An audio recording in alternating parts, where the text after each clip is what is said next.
to week 3 of the Backroad to Indy with your host, myself, Rowdy Rod Richardson. Tonight, we have a very special guest here in his own shop in front of the Sprinter that he wrenches. Jared Fox. Let's give him a hand, folks. Yeah. The people love you, Fox. Glad to be here, Rowdy.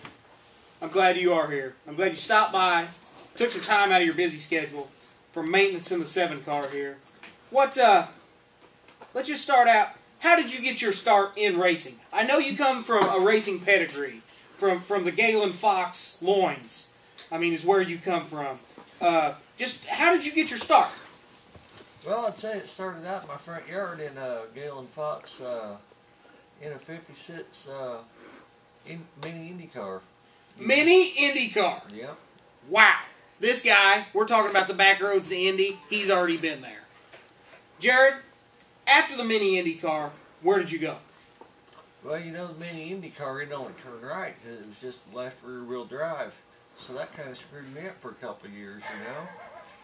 So went to the regular go-karts and got to turning left pretty good, and it developed from there. Really? Turning left instead of turning right. Good stuff. Good stuff. Leave it to a mechanic to get technical on us here on set, talking about left rear drive only. I love it. I love the nuts and bolts of the sport. But Jared, you know, from there, was there always a love? Was racing what you were going to do from the time you popped out as a kid? Or was there ever anything else? I know your brother's into music, whatnot. Did you ever think about dancing, professional sports, anything like that? Well, that's a silly question, Rowdy. You know, he says, that's a silly question. Folks. Jared, you first were a driver, now you're a mechanic. Tell us about the driving duties here on the Bull Rings of Indiana. You know, how'd you fare? What caused you to switch from behind the wheel to the wrenches? You know, take us down that path. The fans really would like to know. well, it's definitely something any kid would love to do, you know. You can't regret anything you've ever done, you know. Anybody gets to run a sprint car when they're 16 years old, it's time of their life. Amen. Time of their life. So, you know, being a mechanic, it's alright too. You know, you get older, you thump your melon a couple times, that's something you gotta consider. But, you know, I've done them both, and they're both pretty cool. Speaking of thumping melons, I was at Paragon the night. I believe it was was it a brand new Twister or a brand new Stealth when you thumped your melon there down the back stretch?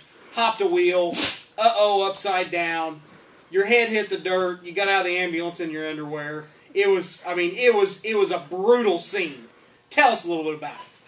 Yeah, that was a Twister, and it was a one-night Twister. It didn't hold up very good, but I'm still alive, so I guess it wasn't too bad. You look like you're at 100%. Oh, yeah. Interesting. Now that you're turning the wrenches on the Cisco Racing number 7 back here, that's an interesting deal having your brother-in-law behind the wheel, you on the wrenches. I spoke with him about it. He gave you nothing but praise. I mean, I think there's got to be some dirt there. There's got to be some dirt. It's not always, you know, sunshine and birds chirping over at 7 Racing. Tell us a little bit about it. You know, the hard work. You know, the low times, the high times. Just tell us about it. Oh, that's for you have that with any team, but you know, you want the driver to work just as hard as the crew chief, and vice versa. So we keep each other honest, and it's a good system. Keep each other honest. That's what it takes to be successful in life. Both parties giving it 110%. Absolutely. Wow. Now, for anybody out there wanting to get started in turning wrenches, I mean, you have a championship with Dickie Gaines and Put Off Racing. You have a championship you earned there at Bloomington. You had that thing absolutely on a rail. Dickie's a wild man on the gas. But, what did you do to make that thing wind up in the championship circle? Well, there wasn't a whole lot I didn't do. You know, it was kind of a one-man operation there. But, you know, Dickie willed the hell out of it all year, and it's about all you could hope for from a driver. is there any truth? There's rumors always circling in the racing. Is there any truth that you're seeking public office, retiring from turning wrenches, and seeking a position as county dog catcher? Well, that's always been a dream of mine, you know. My role at Fox Construction during the week, it's a real prized position, but dog catcher is something I've always been hoping for, and maybe one day I'll realize that dream. Hey, anytime you need a campaign contribution, you come see Rod, okay? Rowdy Rod. Write it down. We'll write the check. Now, before we go, folks, we have to thank our sponsors. Without the sponsors, Backroads to Indy would not happen.